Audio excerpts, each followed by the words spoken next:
आज राज्यामध्ये गुंतवणुकीच्या संदर्भात 17 करार आपण केलेले आहेत। या 17 करारांच्या माध्यमातून जवळपास 34,000 कोटी रुपयाची गुंतवणूक ही महाराष्ट्रामध्ये येते आहे आणि जवळपास 33,000 नवीन एम्प्लॉयमेंट ही महाराष्ट्रामध्ये जनरेट होते आहे। हे जे करार झालेले आहेत यातले 5 करार हे उत्तर महाराष्ट्रामध्ये आहेत, जवळपास 9,866 कोटी रुपयाचे, ज्याच्यामध्ये नाशिकमध्ये, अहिल्यानगरमध्ये आणि नंदुरबारमध्ये गुंतवणूक होते। 5 करार हे पुणे विभागामध्ये त्या ठिकाणी होत आहेत, जवळपास 11,966 कोटी रुपयाची इन्व्हेस्टमेंट आहे। 6 करार हे विदर्भामध्ये होत आहेत, जे 11,642 कोटी रुपयाचे आहेत आणि गडचिरोली, चंद्रपूर आणि नागपूर या भागामध्ये ही इन्व्हेस्टमेंट होणार आहे।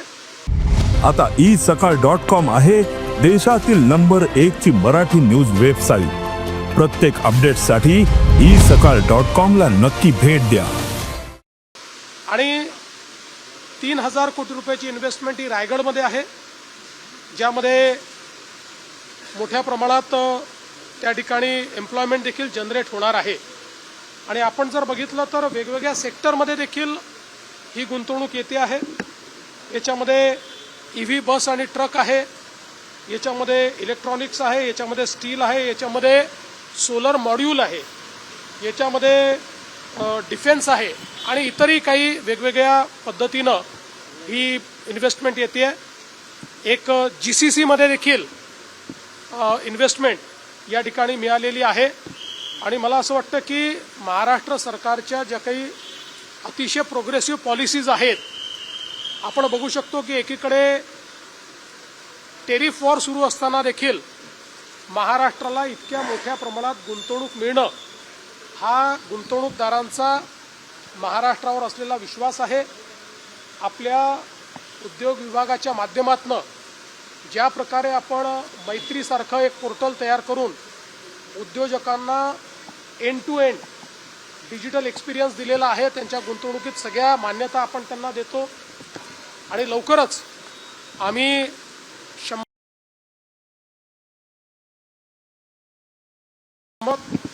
त्यामुळे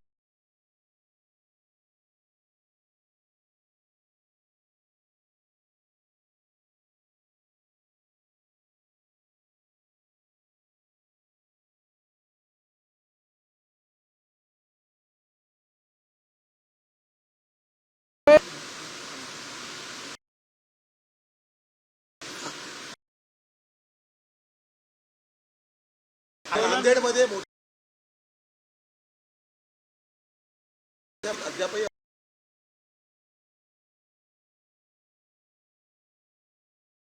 अद्याप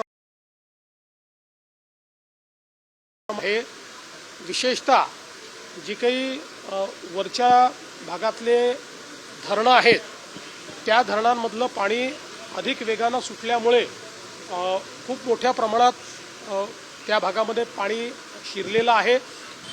आपला संपर्क त्या ठिकाणी आहे। आता धरणाचं पाणीही आपण रेग्युलेट करायला लावलं आहे, बाजूच्या राज्यांची आपण चर्चा केलेली आहे, त्यामुळे ते रेग्युलेट केलं आहे। लोकांना काढण्याचं, बाहेर काढण्याचं काम केलेलं आहे। NDRF त्या ठिकाणी होतीच, पण जो काही पाण्याचा वेग होता तो पाहता आपण लष्कराला देखील त्या ठिकाणी पाचारण केलेलं आहे। आणि आत्ता जी काही सगळी परिस्थिती आहे ती पूर्णपणे जे काही प्रशासन आहे, प्रशासन योग्य प्रकारे हाताळतं आहे। जीवितहानी होऊ नये, मोठ्या प्रमाणात हानी होऊ नये या दृष्टीनं जे करण्याची आवश्यकता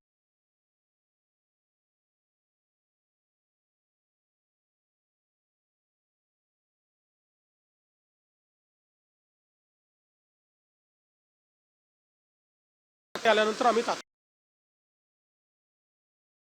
मोठ्या संख्येने गुंतवणूक दिसत नाही आंदोलकांकडून, पण त्यामुळे मुंबईवरती ज्या पद्धतीने भार वाढतो आहे, ट्रॅफिक जॅम झालेला आहे, या संदर्भात आपण काही मला असं वाटतं की आज सकाळी आंदोलक त्या ठिकाणी आलेले आहेत श्री मनोज जरांगे पाटील हे उपोषणाला बसले आहेत.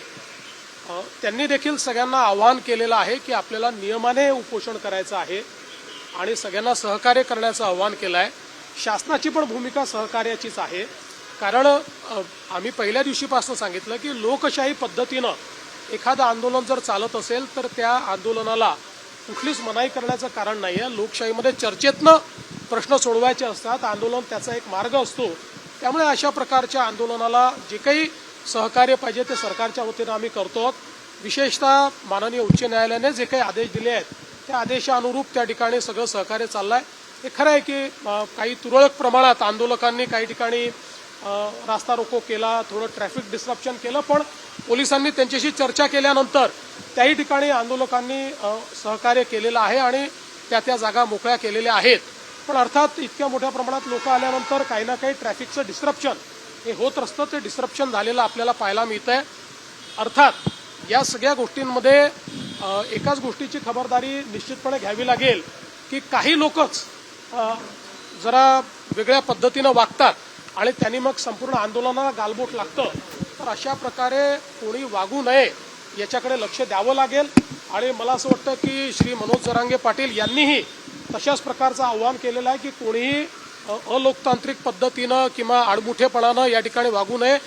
शेवटी मी देखील सगळ्या आंदोलकांना हेच आवाहन करणार आहे, कारण आज त्या ठिकाणी जे काही चाललेलं आहे ते माननीय उच्च न्यायालयाने दिलेल्या निर्देशानुसार प्रशासनाला काम करावं लागणार आहे. आता हे काही शासनाच्या निर्देशाने नाही आहे, उच्च न्यायालयाच्या निर्देशांनी प्रशासन काम करणार आहे. त्यामुळे प्रशासनावरही काही बंधनं त्या ठिकाणी जी काही उच्च न्यायालयाने टाकलेली आहेत ती त्यांना पाळावी लागतील. अर्थात त्या बंधनात राहून लोकशाही पद्धतीनं सगळं सहकार्य हे त्या ठिकाणी प्रशासनही करत आहे आणि सरकारचंही त्या संदर्भात कुठलंही वेगळं मत नाही आहे.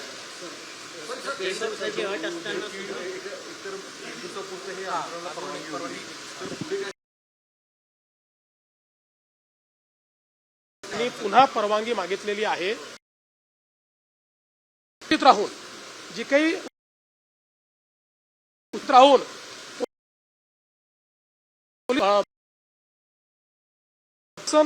आणि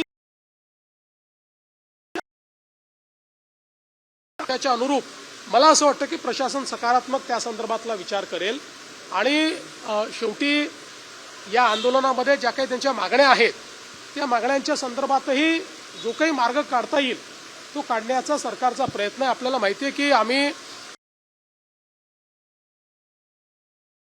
ठिकाणी आहे या उपसमितीला यापूर्वीच ज्यावेळेस ॲडव्हान्समध्ये काही मागण्या आल्या होत्या त्या मागण्या आम्ही अग्रेषित केलेल्या आहेत. तेही त्याच्यावर विचार करतायत. कायदेशीर मार्ग काढावे लागतील, नुसतं आश्वासन देऊन चालणार नाही. कायदेशीर मार्ग काढावे लागतील, संविधानात बसणारे मार्ग काढावे लागतील. तशा प्रकारचे मार्ग कसे काढता येतील असा प्रयत्न आहे. आम्ही संपर्कात आहोत. आम्ही समितीला सांगितलेलं आहे की त्यांनी त्या संदर्भात चर्चा करून आमच्याशी चर्चा करावी, जेणेकरून यातनं एक काहीतरी आपल्याला जो काही मार्ग काढता येईल तो मार्ग काढण्याचा आमचा प्रयत्न आहे.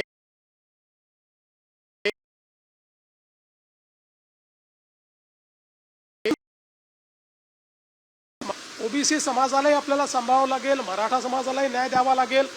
आणि शेवटी मी पुन्हा एकदा सांगतो की आपण हे सगळ्यांनी बघितलेलं आहे की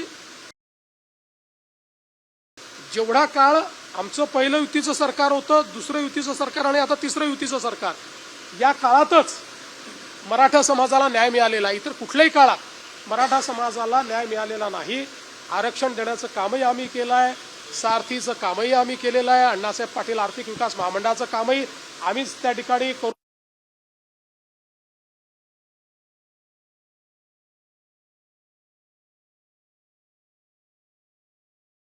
अशा प्रकारची परिस्थिती महाराष्ट्रात उभी राहू नये आणि म्हणून ओबीसी समाजालाही आपल्याला सांभाळावं लागेल, मराठा समाजालाही न्याय द्यावा लागेल. आणि शेवटी मी पुन्हा एकदा सांगतो की आपण हे सगळ्यांनी बघितलेलं आहे की गेल्या 10 वर्षामध्येच जेवढा काळ आमचं पहिलं युतीचं सरकार होतं, दुसरं युतीचं सरकार आणि आता तिसरं युतीचं सरकार, या काळातच मराठा समाजाला न्याय मिळालेला आहे. इतर कुठल्याही काळात मराठा समाजाला न्याय मिळालेला नाही. आरक्षण देण्याचं कामही आम्ही केलं आहे, सारथीचं कामही आम्ही केलेलं आहे. अण्णासाहेब पाटील आर्थिक विकास महामंडळाचं कामही आम्हीच त्या ठिकाणी करून उद्योजक तयार केलेले आहेत. आणि त्यासोबत पंजाबराव देशमुख निर्वाह भत्ता देखील आम्हीच सुरू केलेला आहे. परदेशी विद्यार्थ्यांना पाठवणं देखील आम्हीच सुरू केलेलं आहे. त्यामुळे या सगळ्या गोष्टी शिक्षणाच्या असतील किंवा वेगवेगळ्या असतील रोजगाराच्या, या सगळ्या आमच्या सरकारने त्या ठिकाणी केलेल्या आहेत. त्यामुळे मराठा समाजाबद्दल आम्ही सकारात्मकच आहोत. कुठल्याही प्रकारे मराठा समाजाच्या संदर्भात आमच्या मनात काही शंका नाहीये. या समाजाच्या पाठीशी आम्ही आहोत. पण त्याचवेळी काही लोक जाणीवपूर्वक हा प्रयत्न करतायत की हे कसं एस्केलेट झालं पाहिजे, कसे दोन समाज एकमेकासमोर आले पाहिजेत, कसं ओबीसी आणि मराठा असं भांडण लागलं पाहिजे. काही लोकांचे स्टेटमेंट सकाळी बघितले मी, त्यांचे प्रयत्न काय आहेत माझ्या लक्षात येत आहेत. पण त्यांना मी सांगतो, अशा प्रकारे आंदोलनावर पोळी भाजण्याचा प्रयत्न करू नका, तुमचं तोंड भाजेल. हे मला त्यांना सांगायचं आहे. शेवटी मुंबई, महाराष्ट्र, आपलं सोशल फॅब्रिक, या सगळ्या गोष्टी महत्त्वाच्या आहेत. आपल्याला एखादा निर्णय जो घ्यायचा असतो त्या निर्णयाचा दीर्घकालापर्यंत त्याचा परिणाम होत असतो. त्यामुळे अशा प्रकारचे निर्णय हे चर्चेतनं घ्यायचे असतात, सर्वसमावेशकतेनं घ्यायचे असतात. एकाला समोर करायचं, मग दुसऱ्याला नाराज करायचं, मग त्याला समोर आणायचं. अशा प्रकारचे प्यादे लढवणे, अशा प्रकारचे एकमेकासमोर लोक झुंजवणे, हे या सरकारचं धोरण नाही. आम्ही त्यातनं प्रयत्नपूर्वक मार्ग काढतो. तुम्ही चर्चेबद्दल बोलताय, आंदोलक आणि तुम्ही, आंदोलक आणि सरकारमध्ये काही चर्चेची शक्यता म्हणजे काही त्या संदर्भात काही पावलं मंडळ त्या दोघांमध्ये एक सकारात्मक चर्चा व्हावी आणि सकारात्मक चर्चेमधून या गणेशोत्सव काळामध्ये, सणासुदीच्या काळामधलं आंदोलन हे काही कुठेतरी तोडगा निघावा या संदर्भात तुम्ही काय? निश्चितपणे मी आपल्याला सांगितलं की आपण त्याकरताच ही समिती तयार केलेली आहे. ती समिती त्यांच्या ज्या मागण्या आहेत त्या मागण्यांवर विचार करते आहे. त्याच्यानंतर चर्चा देखील करेल. जी काही चर्चा त्या ठिकाणी आवश्यक आहे ती चर्चा करून तोडगा काढायचा प्रयत्न करू. वेगवेगळ्या लेवलवर ही चर्चा होत असते.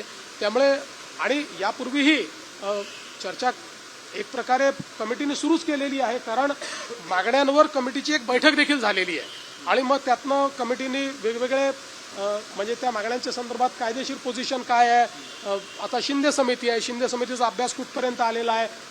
शिंदे समितीला ऑलरेडी एक्सटेन्शन देण्याचा ठराव देखील या कमिटीने घेतलेला आहे. त्यामुळे असं नाही आहे की कमिटी काही करत नाही, कमिटी करतेच आहे. ही एम्पावर्ड कमिटी आहे. या कमिटीला शासनाचे सगळे अधिकार आहेत. ही कॅबिनेटची कमिटी आहे. कॅबिनेटच्या सब कमिटीला कॅबिनेट पुढे जावं लागत नाही. कॅबिनेटची सब कमिटी ज्यावेळेस एखादा निर्णय करते त्यावेळेस तो कॅबिनेटचा निर्णय म्हणजे मंत्रिमंडळाचा निर्णय मानला जातो. अशा प्रकारची एम्पावर्ड कमिटी आपण तयार केली आहे. त्यामुळे मला असं वाटतं की निश्चितपणे त्यातनं जो काही तोडगा काढायचा तो आपण काढू. मात्र कुठेही लोकांना त्रास होईल असं वागणं हे योग्य होणार नाही. त्यामुळे माझं आव्हान आहे की लोकांना त्रास होईल असं कोणी वागू नये.